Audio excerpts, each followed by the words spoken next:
नमस्कार, स्वागत है साहित्यिक झरोखा चैनल पर। आज हम करेंगे फैसला कहानी का सार।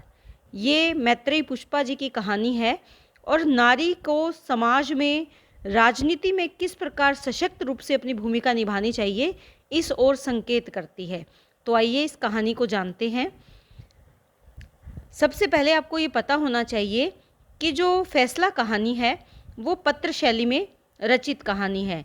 यानी पत्र के माध्यम से जो कहानी की नायिका बसुमती है, वो अपने भावों को माँ साहब के लिए व्यक्त करती है और सारा घटनाक्रम बताती है। जो घटनाक्रम हुआ था, घटनाक्रम क्या है कि जो वसुमती है, ये प्रधान बनती है गांव की, और उसके पश्चात कैसे कैसे इसके जीवन में मुश्किलें आती है, कैसे प्रधान पद को निभाते हुए इसे अनेक समस्याओं का सामना करना पड़ता है, वो सारा घटनाक्रम इस कहानी के माध्यम से ये माँ साहब को बताती है।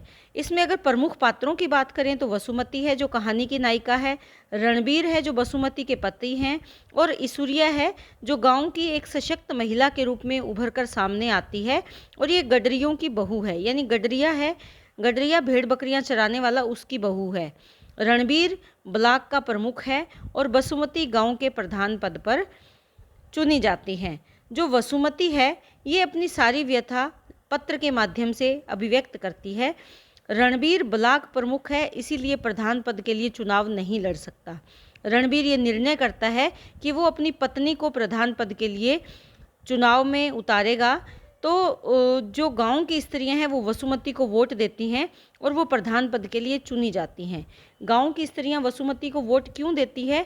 क्योंकि वो ये सोचती है कि शायद वसुमती अगर प्रधान पद पर आई तो गांव की महिलाओं का कुछ भला हो पाएगा। तो वसुमती ये बताती है कि अपनी माँ साहब को बताती है कि ये उसके लिए हैरानी भरा पल है। ये बिल्कुल वैसे ही हैरानी से भरा हुआ समय है जब वो प्रधान पद का चुनाव जीत गई थी, तब भी उसे इतनी ही हैरानी हुई थी, और यहीं से जो कहानी है उसका प्रारंभ होता है। वसुमती प्रधान पद का चुनाव जीत जाती है, लेकिन उस कुर्सी का फ़ायदा रणबीर उठाता है। रणबीर जो कि वसुमती का पति है। वसुमती अपने गांव की औरतों का धन्यवाद करना चाहती है उसे चुनाव में जिताने के लिए, लेकिन रणबीर उसे घरों में जाने से मना करता है। यानी वो गांव की औरतों के पास जाकर उसका धन्यवाद नहीं कर पाती। इसके लिए वो जिस स्थान का चुनाव करती है वो है पथनवारा। पथनवारा क्या होता है? पथनवारा वो स्थान जहाँ पर गोबर को पाथा जाता है, और गांव की सभी औरतें यहाँ पर इकट्ठी होती हैं, अपने घरों से गोबर लाकर वहाँ पर पाथती हैं। तो वसुमती भी उस स्थान पर जाकर गांव की स्त्रियों को धन्यवाद करती हैं। गांव की स्त्रियां ये चाहती है कि वसुमती गांव में होने वाले जो अत्याचार हैं, जो अन्याय हो रहा है, उन सब को दूर करे। ईश्वरिया बताती है कि गांव में अब से पहले औरतों को उनके पतियों के द्वारा पीटा जाता था, लेकिन अब वसुमती प्रधान बन गई है तो अब ऐसा नहीं होगा। ईश्वरिया बताती है कि रणबीर को उन्होंने एक कागज़ तैयार करके दिया था जिसमें अपने पति के खिलाफ शिकायत थी कि वो उसे पीटता है, लेकिन ईश्वरिया को जब पता चलता है कि उसका पति उसे क्यों मार रहा है अब भी, क्योंकि रणबीर ने वो कागज़ पुलिस को दिया ही नहीं या उसके पति के विरुद्ध कोई कार्रवाई ही नहीं की, लेकिन उस ईश्वरिया को अब उम्मीद है कि वसुमती ये कार्य अच्छे से करेगी और गांव की स्त्रियां अब सुरक्षित हो जाएंगी। गांव की जो स्त्रियां हैं वो ये चाहती हैं कि वसुमती गांव के सभी कार्य करें, जैसे गांव में नया स्कूल बनवाना, पक्की सड़कें बनवाना, और वसुमती का भी तो यही सपना है। गांव की पंचायत जब आती है, इकट्ठी होती है, तो वसुमती को रणबीर पंचायत में जाने से मना करता है और ये कहता है कि जो पंचायत में हस्ताक्षर का कार्य है वो कागज़ ले जाकर वो घर पर ही वसुमती से करवा लेगा। वसुमती को पंचायत में जाने से रोक दिया जाता है और रणबीर उसकी जगह पंचायत में जाने लगता है। वसुमती ये चाहती है कि जो जवाहर रोजगार योजना के रुपए उसके पास आए थे उनका प्रयोग वो कहाँ करे? वो गांव के स्कूल में उनका प्रयोग करे, ताकि गांव का स्कूल चमचमाता सुंदर स्कूल बन पाए, गांव की गलियां पक्की हो जाए, जो गांव के गरीब लोगों की झोंपड़ियां गिर गई है वो संवर जाए और बेरोज़गार लोगों को रोज़गार प्रदान किया जाए। लेकिन जो रणबीर है वो वसुमती के किसी भी सपने को साकार नहीं होने देता। गांव में हरदेई एक स्त्री है जिसका पति फौज में है, फौजी है, लेकिन हरदेई के पिता उसे अपने पति के साथ नहीं जाने देते।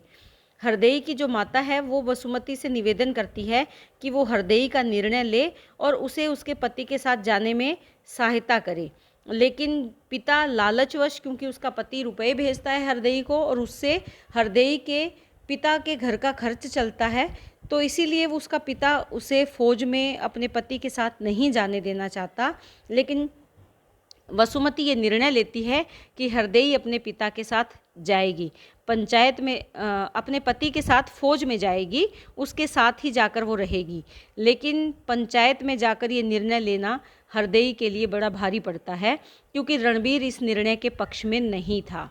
रणबीर नहीं चाहता था, क्योंकि रणबीर को, जो हरदेई के पिता है, वो रणबीर का पक्षधर है और वो हरदेई को नहीं भेजना चाहता था। रात्रि में निर्णय पलट जाता है और हरदेई आत्महत्या कर लेती है। कुछ लोग दबी जुबान में ये बात करते हैं कि इसके पीछे रणबीर का ही हाथ था। जो वसुमती का देवर है वो भी यही चाहता है कि देववीर, वो भी अपने भाई का ही पक्ष लेता है और ये चाहता है कि जो वसुमती है वो पंचायत में जाकर किसी प्रकार का निर्णय ना ले या पंचायत में ना जाए। वो भी उसे बाहर जाने से मना करते हैं। हरदेई की मृत्यु का जो समाचार है वो वसुमती को इसरिया देती है और वो कहती है कि अच्छा होता कि हम वोट काठ की लाठिया को दे आते, यानी वोट अगर तुम्हें नहीं देते, किसी काठ की लकड़ी को दे देते तो ज़्यादा अच्छा होता। वसुमती पीपल के नीचे जाकर देखती है कि हरदेई के पिता फौजी पति पर झूठे आरोप लगाकर बयान दर्ज करवा रहे हैं। इसुरिया भी उनका विरोध, इसुरिया ने वहाँ पर उनका विरोध किया। रणबीर ने सच्चाई पर पर्दा डालने का कार्य किया और क्योंकि उस समय उसे लगा कि वह एक कमज़ोर पक्ष है और उसका पति एक शक्तिशाली व्यक्ति है। जो इस वसुमती है यही सोचकर चुप रह जाती है कि जो उसका पति है वो एक शक्तिशाली शिकारी की भांति है और जो वसुमती है वो एक कमज़ोर पक्षी की भांति है, और सही समय का इंतज़ार करती है। चुपचाप वहाँ से अपने घर आ जाती है और वाकई में समय बदल जाता है जब दोबारा से प्रमुख का चुनाव आता है। इस बार रणबीर प्रधान पद के चुनाव पर खड़े होते हैं। जो प्रमुख के पद के लिए चुनाव होता है उस पर रणबीर दोबारा से खड़े होते हैं। वसुमती सारा दिन घर में कामकाज करती हैं, लेकिन शाम को उसको वोट डालने के लिए ले जाया जाता है। संध्या के समय जब रणबीर घर आता है तो उसका मुंह लटका हुआ होता है, चेहरा उतरा होता है। लोग समझ गए कि वह चुनाव हार गया। देववीर बताता है कि अगर एक वोट और मिलता तो भैया हारते नहीं। और ये बात कौन सुनता है? ये बात वसुमती सुनती है और वसुमती ये बात सुनकर सोचने लगती है कि मैं अपने भीतर की इसुरिया को मार नहीं सकी। इसुरिया, इसमें कौन सी नारी पात्र है जो विरोध करती है परंपराओं का, प्रथाओं का, जो सामाजिक ढांचा है उसका विरोध करती है, पुरुष प्रधान समाज का विरोध करती है। तो इसीलिए वसुमती कहती है कि मैं अपने भीतर बैठी इसुरिया को नहीं मार पाई। अर्थात नारी की पीड़ा को देखते हुए उसने अपना वोट रणबीर के विरुद्ध दिया था, जिससे क्या हुआ कि रणबीर हार गया। और वसुमती ये नहीं चाहती कि रणबीर फिर से चुनाव जीते और उसी प्रकार से अन्याय करे। यही सोचकर जो वसुमती है वो रणबीर को वोट नहीं देती। यानी एक वोट जो वसुमती ने रणबीर को नहीं दिया, वही वोट रणबीर की हार का कारण बना और वसुमती ने बिना कुछ कहे अपना बदला ले लिया। यानी वसुमती ने जो फैसला लिया था वो फैसला बिल्कुल सही साबित हुआ और अब वो अपनी माँ साहब को यही बताना चाहती है कि उसका ये फैसला शायद स्त्रियों के लिए सही साबित होगा। तो ये एक छोटी सी कहानी है, लेकिन इस कहानी के पात्रों के माध्यम से जो वास्तविकता है वो इतने सुंदर तरीके से बताई गई है कि किस प्रकार हमारे समाज में स्त्रियों को दबा दिया जाता है। राजनीति में आने के बाद भी उनके जो फैसले हैं वो पूरे नहीं किए जाते या उनके फैसलों को स्वीकार नहीं किया जाता। तो वसुमती का ये फैसला है जो पूरी कहानी को बदल देता है, उसके जीवन को बदल देता है। रणबीर के अहंकार को चकनाचूर कर देता है वसुमती का फैसला। तो उम्मीद करती हूँ कि ये कहानी आपको बहुत अच्छे से समझ में आई होगी। इसके साथ ही अगर वीडियो अच्छा लगे तो कमेंट ज़रूर करें और चैनल को लाइक, शेयर, सब्सक्राइब करते रहें। बहुत बहुत धन्यवाद।